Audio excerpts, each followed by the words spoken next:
Hi, thank you for your question. I don't think this is rude at all. So, for anyone who's new, my name's MJ. I'm a trans man. I started my medical transition about 10 years ago. I've had top surgery. I was on testosterone for about 3 years. However, I chose to discontinue testosterone as it was impacting my liver, and I haven't been on it in about 7 years. I didn't even realize that my liver was being impacted until about maybe 2.5 years in. I hadn't been facing any physical symptoms that I would have attributed to, liver damage or anything like that. It wasn't until I went to the ER for something completely different and they ran labs and my liver levels were really high. They initially thought that I had hepatitis, and for some reason I can't remember why, but they didn't test me there. I don't know if maybe ERs don't have the means or something, I'm not sure. But I was scared. I had to wait for the results and everything. And once those came back that wasn't the case, I didn't have hepatitis, that's when they started thinking that maybe it was the testosterone. And we quickly figured out that this was the case, because we tried everything.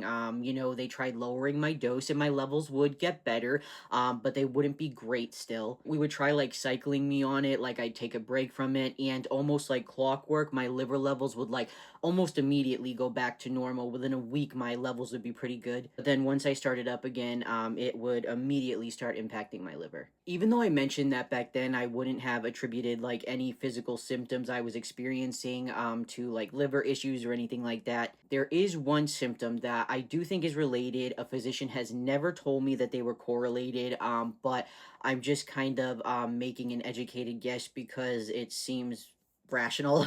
During the time I was having liver issues on testosterone, I had really painful cystic acne. Once in a while, especially like when I first started tea and stuff, I'd get like breakouts here and there, but it was never like this. I mean, I had scarring. I didn't think my face would honestly come back from it. I mean, I'm not a doctor, you know what I mean? I gotta say that. But I would presume if your liver is having issues, your body must have issues, getting rid of toxins. I don't know. Going off testosterone as a trans man was one of the hardest things I've ever experienced. I understand if someone isn't trans, like hearing that might sound ridiculous, but it literally felt like finally like having a hold of freedom and hope and then just like getting it taken away. If you had to ask me back then why I chose to go off testosterone, I would have said because I have a son, and I need to be there for him. It's not just about me, it's about him as well. I need to make sure I'm here for him. But now, years later, I still have no interest in going back on testosterone, and although my son is the light of my life, my answer would be a little bit different. First and foremost, I wouldn't go on it again because I deserve to live a healthy and fulfilling life.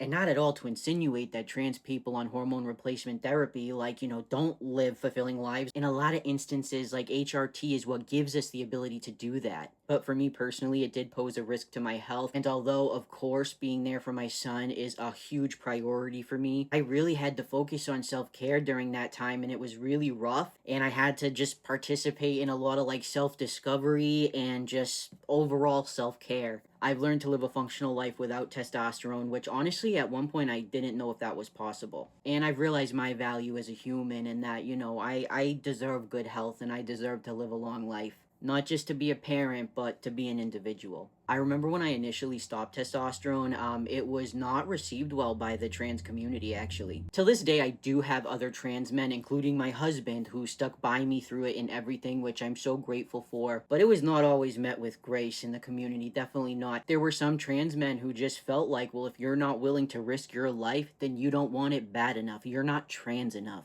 And that's why it took me a while to provide myself with that guidance and that comfort and, building that level of confidence to know, like, I don't need hormones to be any more trans. And not that you're insinuating that. I'm just talking. Don't mind me. I was bummed because I was like, oh man, like, not that testosterone did much for me, but now, like, I have nothing to look forward to. And it's like, man, I still got tons in life to look forward to. I don't got a beard, but I just got accepted into grad school. Like, so the journey was really tough going off testosterone, but it really was such a learning curve, and I think I developed so much self-awareness and confidence throughout that time. Also, back when I stopped, like, they told me that the gel, the topical one, for one, they did tell me it was still processed through the liver. Now I'm hearing that's not true. Like I said, I'm not a doctor. I do not know. But at the time, that wasn't an option for me because my hormone provider thought it was not a good idea since my son was so young, and I totally agreed. I did not want to risk him, like, hugging me or something and accidentally getting it on him. That was just too much of a risk. Nowadays, I still wouldn't consider it it. My personal view on that, and like I said, this is not for everybody because there are trans men out there who they're on